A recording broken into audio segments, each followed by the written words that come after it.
I never thought I'd be the one to bury a billionaire, but there I was, staring at Karen's smug face on the news ticker, her empire crumbling like a house of cheap cards. She'd fired me 6 months earlier for insubordination, which really meant I wouldn't play along with her little game of cooking the books. Millions siphon off into offshore accounts while the rest of us scrape by on ramen and regret. That morning, as sirens wailed outside her McMansion in Palo Alto, I popped the champagne I'd been saving, whispering to the empty room, "This is for every soul you crushed, you venomous cow." It started innocently enough, or at least that's what I told myself back in the spring of 2024, when Silicon Valley was buzzing with AI hype and venture capital flowed like cheap Merlot at a tech bro mixer. Technova Solutions was the darling of the scene, a mid-sized firm specializing in machine learning for healthcare, valued at $2.3 billion after a splashy IPO. I was the quiet guy in the finance department, a 32-year-old number cruncher from Ohio who'd traded cornfields for code and caffeine. Divorced, no kids, the kind of life that fit neatly into a one-bedroom in Mountain View. Karen Hargrove? She was the queen bee, the 58-year-old CEO who'd clawed her way up from a sales gig at some forgotten startup to this penthouse of power. Obese didn't even cover it. She was a walking monument to entitlement. Her 300-pound frame squeezed into designer suits that strained at the seams, her face a perpetual mask of Botox-frozen disdain, eyes like chips of ice scanning for the next victim. I'd admired her at first. Who wouldn't? She was a self-made woman in a man's world, blasting through glass ceilings with boardroom bravado and a Rolodex of A-listers. But admiration turned to acid when I saw the rot underneath. It was late one Friday, the office emptying out for happy hour at the Palo Alto Creamery, when I stumbled on the first discrepancy. A vendor payment for $1.2 million to Meditech partners, except Meditech didn't exist. A quick dive into the ERP system showed the funds routed to a Cayman Islands shell company. Karen's shell company, if the email signatures were any clue. I flagged it to HR, thinking it was a glitch. Big mistake. By Monday, I was in her office, her meaty fingers drumming the mahogany desk as she leaned forward, her perfume, a cloying mix of Chanel No. 5 and desperation, wafting over me. "Jason," she purred, her voice like gravel wrapped in silk. "You're a smart boy." But smart boys who poke around where they shouldn't end up. Elsewhere. Her threat hung there, casual as a coffee run, but her eyes said she'd bury me. I pushed back, stupidly, bravely, whatever you call it when a Midwesterner meets a West Coast shark. "This looks like fraud, Karen. We have auditors coming in 2 weeks." She laughed, a bark that echoed off the glass walls. "Fraud? Honey, this is business. You want to eat in this town? You swallow the steak, bones and all." I walked out with a pink slip and a non-disclosure agreement shoved in my face, severance barely covering my rent.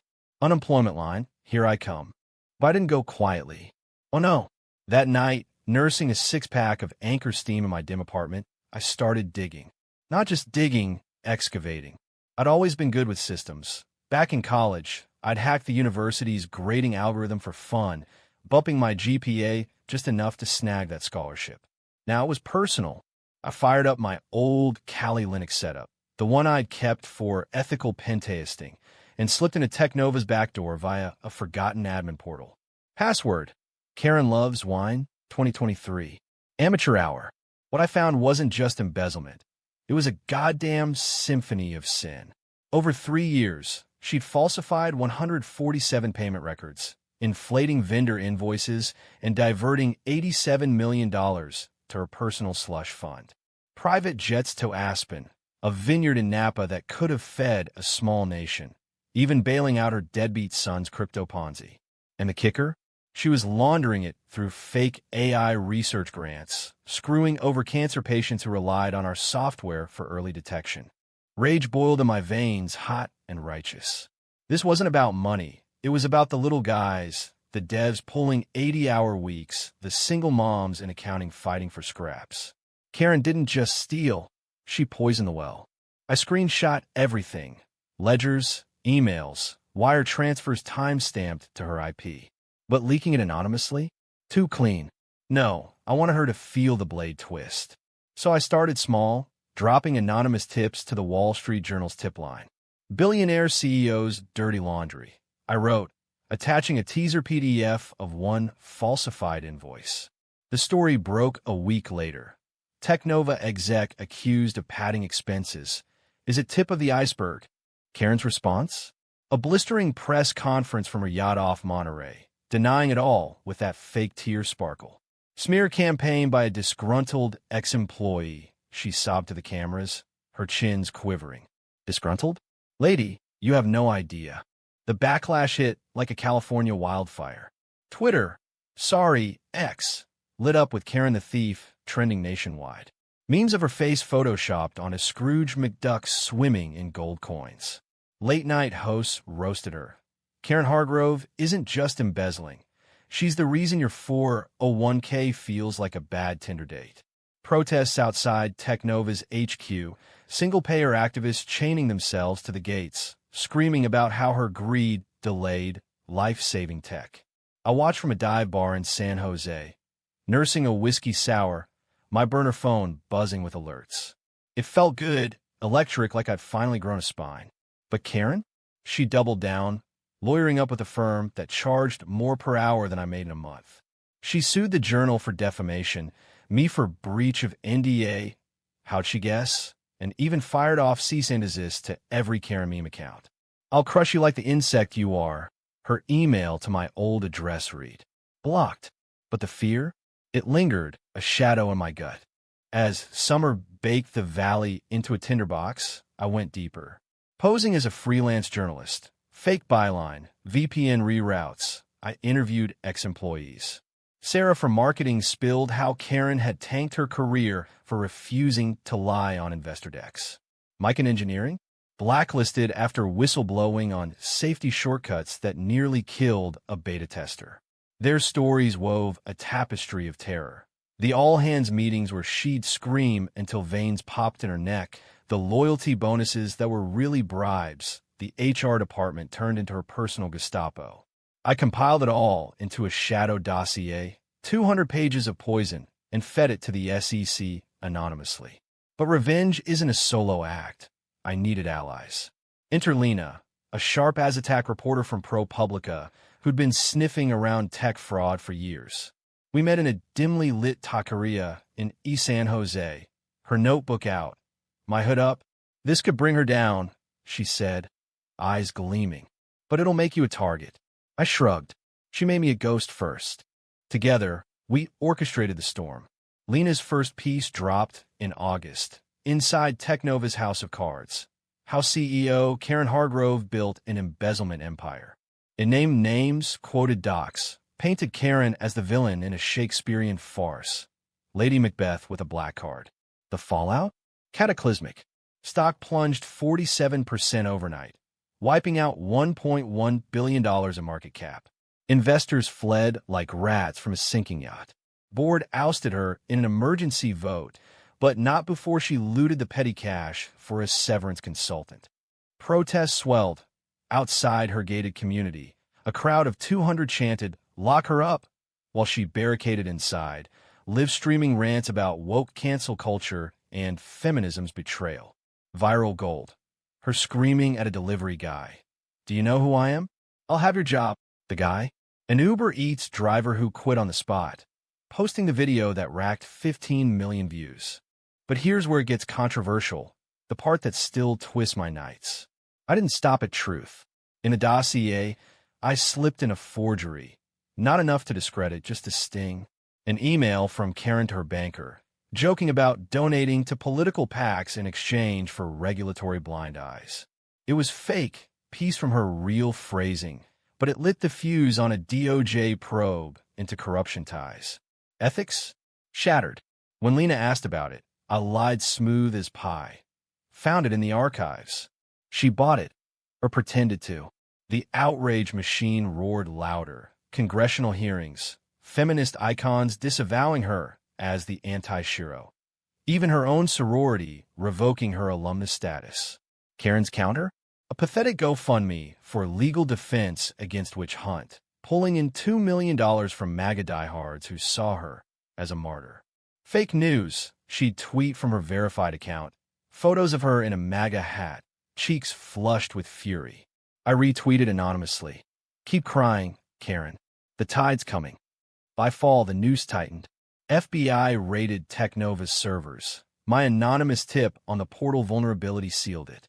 Agents swarmed her estate at dawn, black SUVs crunching the gravel drive as she wailed from her balcony in a silk robe, hair a bird's nest of hysteria.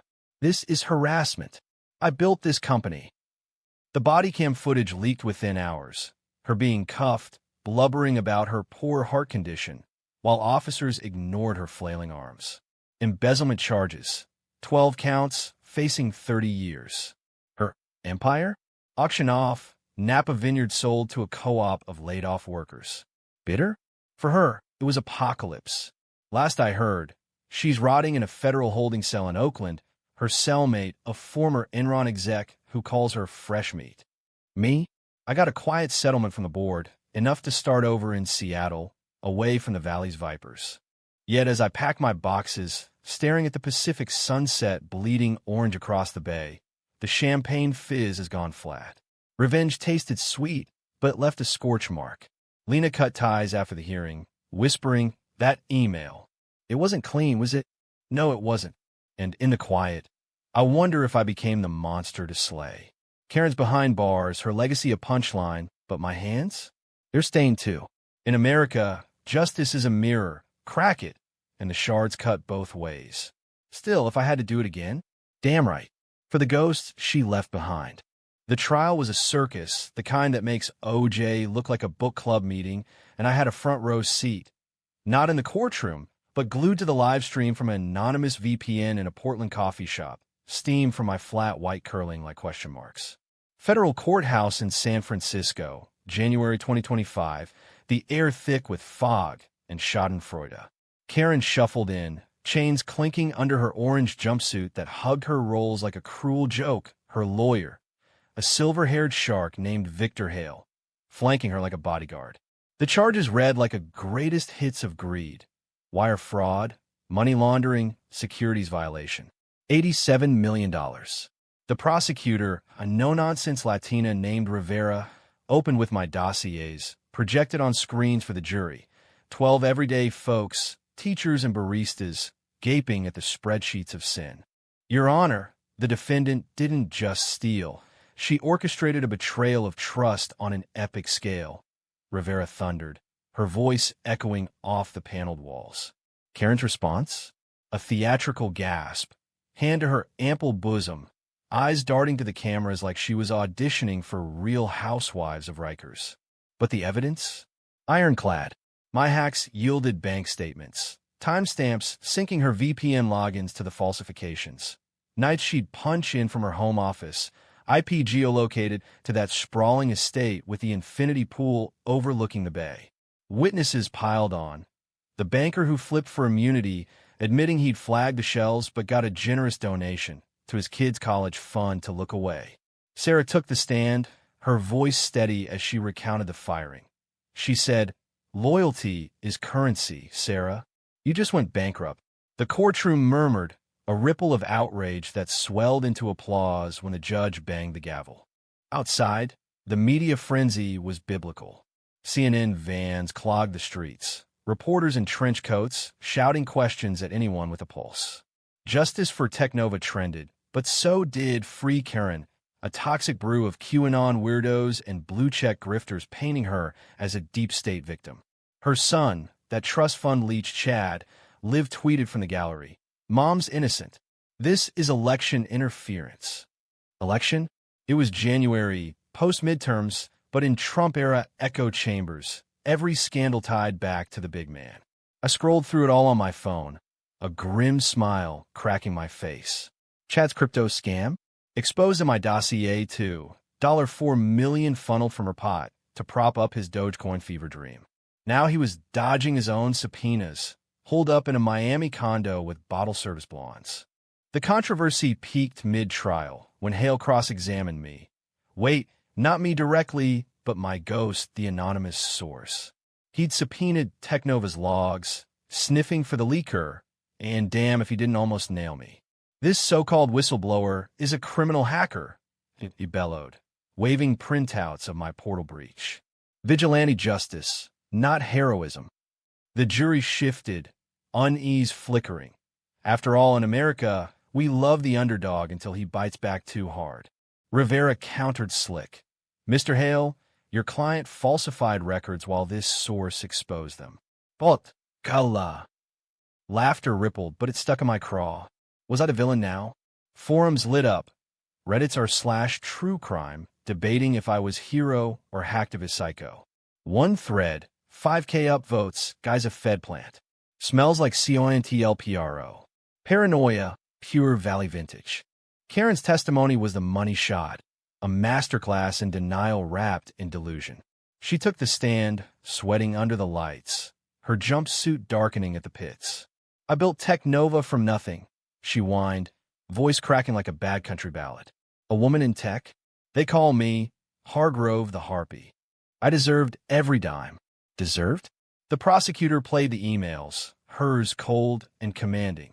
Route the Meditech payment to Horizon LLC. No questions.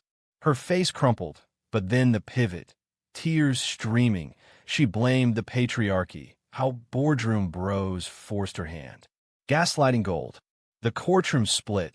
Half the gallery cheering her Me Too moment, the other half booing like it was a WWE SmackDown. Feminists outside splintered. Some placards read, "Not all Karens, others sink the ship." I watched fists clench around my coffee cup, cracking the lid. This woman, who'd body-shamed Sarah into therapy, now playing victim? It ignited every nerve. Backlash cascaded like dominoes. Her GoFundMe surged to $5 mil, funded by incel forums and alt-right podcasts decrying feminist fraud. Joe Rogan had chat on, slurring through a 3-hour rant. Mom's a patriot. Big tech's silencing her. Clips went viral, sparking doxing wars. My old neighbors got hate mail. Anonymous pizzas piled at their doors. I moved twice, burner phones stacking like poker chips. Lena called once, voice tight. Jason, Hale's PI is circling. That email, it's unraveling. Panic spike, but I played cool. Let it. She's the one in chains. Wrong. By week's end, a forensic audit traced the forgery to my IP. Sloppy VPN hop. Hale motioned for mistrial, screaming tampered evidence. Judge denied it, but the damage? Done. Jury whispers turned to doubts. A mistrial hung like smog. The outrage boiled over in week 3, when protesters clashed outside the courthouse. Karen Gate marchers, laid off Tech Nova workers in branded tees, tossed eggs at Free Karen counter-protesters waving Gadsden flags. One scuffle went live. A vet in a MAGA cap clocking a barista with a sign saying "Embezzle this." Blood on the pavement, sirens wailing, the whole mess trending above the Super Bowl odds. Inside, Rivera called her rebuttal witness, me unmasked. Jason Ellis, she said, the man who risked everything. I took the stand in a thrift store suit, heart hammering like a glitchy algo. Hale Torin, you hacked illegally. Forged docs. You're no hero. You're a spurned lover seeking payback. The courtroom gasped. Forgery? Out. I stared at Karen across the room, her eyes locking mine, pure venom, lips curled in triumph. Admit it, Ellis. You hated her because she saw through your mediocrity. The truth clawed out. I hated her because she destroyed lives, including mine, but the seed of doubt planted. Jurors avoided my gaze, the feminist block in the gallery deflating like a punctured balloon. Was I the betrayer now? The press feasted. Whistleblower's dark secret. Was justice bought with lies? My face splashed everywhere. Old Ohio yearbook pics circulating like wanted posters. Friends ghosted. My ex texted. Knew you were shady. Isolation hit harder than Karen's axe ever could. Nights blurred into code binges, fortifying digital walls, but the cracks showed. Lena's last message. We both burned for this. Yeah, we did. As deliberations dragged into a rainy February weekend, the city held its breath.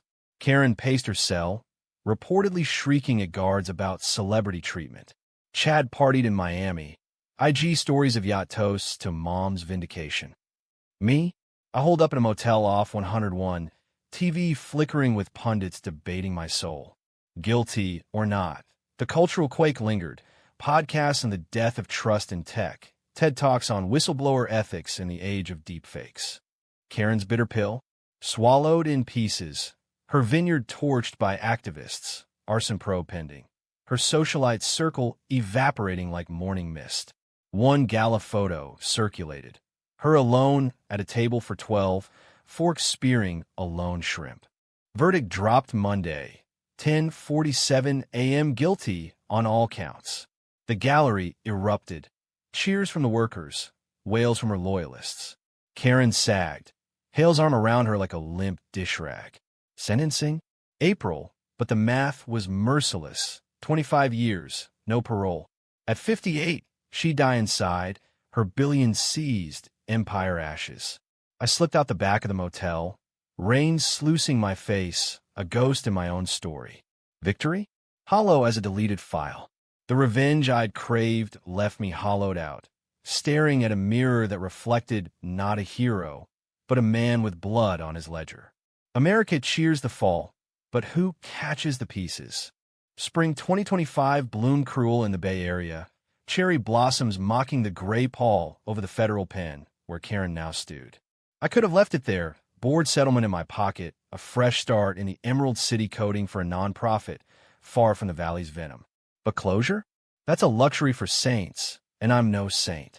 The forgery nagged like a bad debug. Hale's appeal brief hitting my inbox via concerned ex-colleague. They're gunning for you, Jason. Obstruction of justice. Sleep fled. I paced my Seattle sublet. Puget Sound's fairies moaning like accusatory ghosts. Karen's bitter end demanded an encore. Mine or hers? I couldn't tell anymore. It started with a letter, contraband smuggled via her lawyer's clerk, a desperate bid or trap. Postmarked from Victorville, her temporary digs. Jason, it began, her looping script unchanged. You think you've won? I made you. Without me firing your sorry ass, you'd still be shuffling spreadsheets in obscurity. This is karma's boomerang. Enclosed, a thumb drive, labeled truth. Heart pounding, I plugged it in, encrypted, but her vanity password cracked it. Karen Rules 2025. Files spilled. Recordings of board meetings, her voice tinny and triumphant, admitting the schemes. They'll never audit deep enough, she crowed to a sycophant exec. Gold or grenade? One audio chilled. Her plot in my disappearance post-firing. Nothing violent, just make him unemployable forever. Blacklisting emails to every VC in town. My name poison. Outrage reignited. A slow simmer to boil. I leaked it to Lena. No, not Lena. She'd gone radio silent, her byline scarce. Instead, a podcaster named Dex, host of Silicon Sins, a twice-weekly roast of tech tyrants. We met in a Ballard brew pub, him nursing a hazy IPA, me incognito in a mariner's cap. This buries her appeal. He grinned, wolfish. But you're the source. Heat's on. I shrugged. Heat builds character. Wrong again. The episode dropped mid-April. Karen's self-confessions, Embezzler's audio diary of doom. Download spiked to 2 million overnight. Clips remixed into TikTok dirges. Karen confesses trended, burying Free Karen under an avalanche of schadenfreude. Protesters returned to her old HQ, now a WeWork ghost town, spray painting "Karma's a bitch" on the lobby glass. Karen's reaction? Nuclear. From lockup, she fired off a statement via Hale. Deep fake lies. That boy's obsessed, stalker vibes. Stalker? The woman who doxed my family post-firing? Hypocrisy dripped like her courtroom tears. Media split anew. MSNBC hailing the final nail. Fox calling it persecution porn.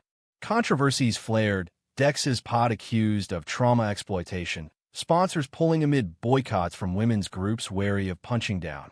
Punches? Karen had uppercut entire departments. I defended anonymously in comments. She punched first. We're just the bruise. But the backlash boomeranged. Trolls swarmed Dex's mentions, death threats pinging my burners. Chad escalated, suing for defamation of family. His Miami lawyer filing from a beach cabana. The kid's arrogance? Peak Karen DNA, blonde, baked, believing daddy's money. Mommy's, really, bought absolution. Sentencing day, April 22nd, dawn muggy.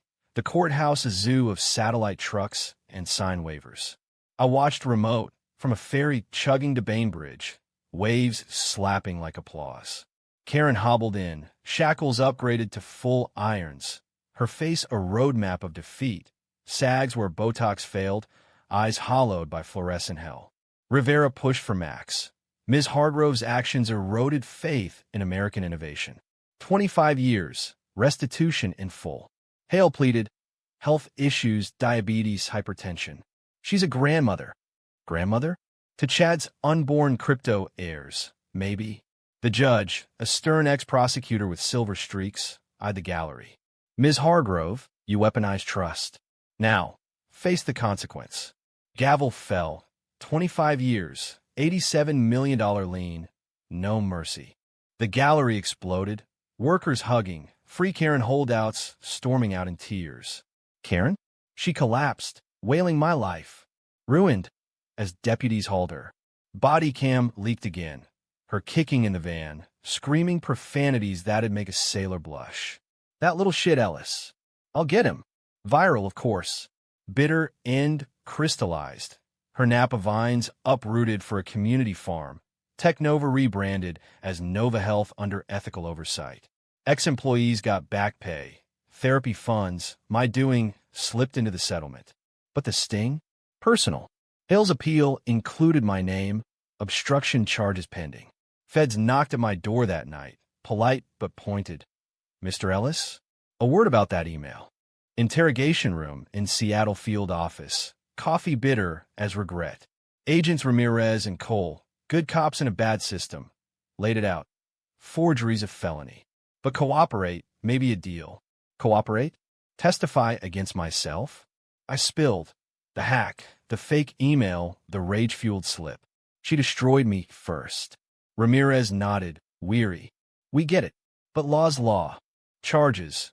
Misdemeanor tampering. Probation if I flipped on Hale's clerk for the thumb drive leak. Deal struck, but the mirror cracked wider. Lena resurfaced, email terse, saw the news. You okay? No. Yelling. I lied. Summer scorched on.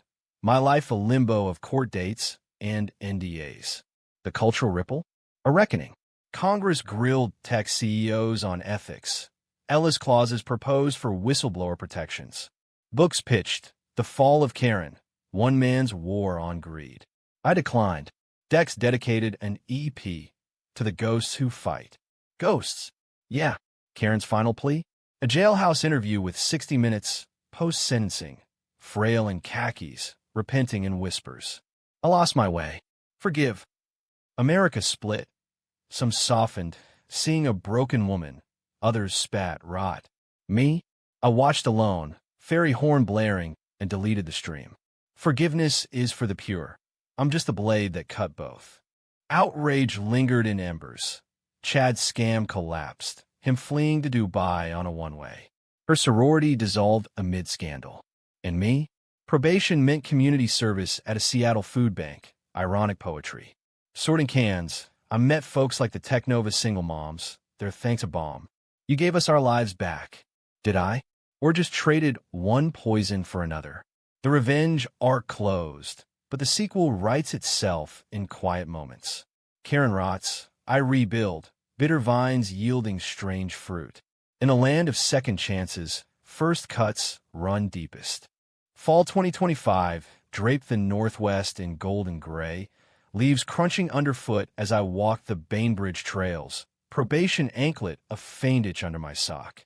The feds had cut me slack. Misdemeanor plea, 500 hours served by that food bank gig, but the weight? Heavier than Karen's ledgers. News cycles churned on.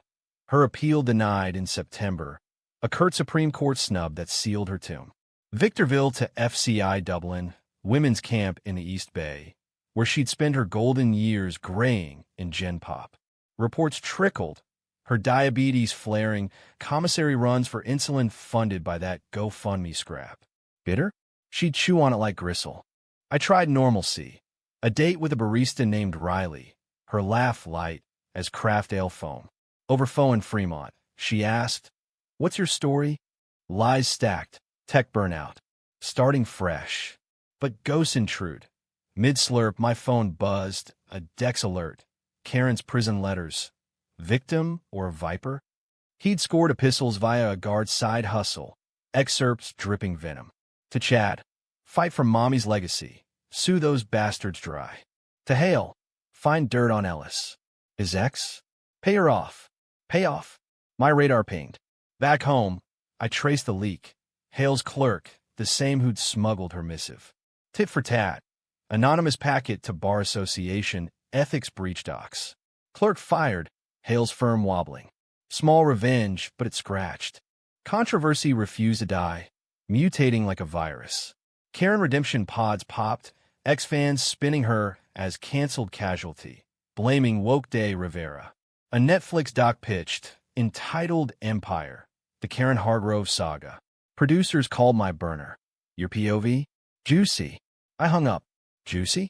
It was my scar tissue. Instead, I wrote, not for fame, but therapy. A blog, pseudonymous, the cost of the cut.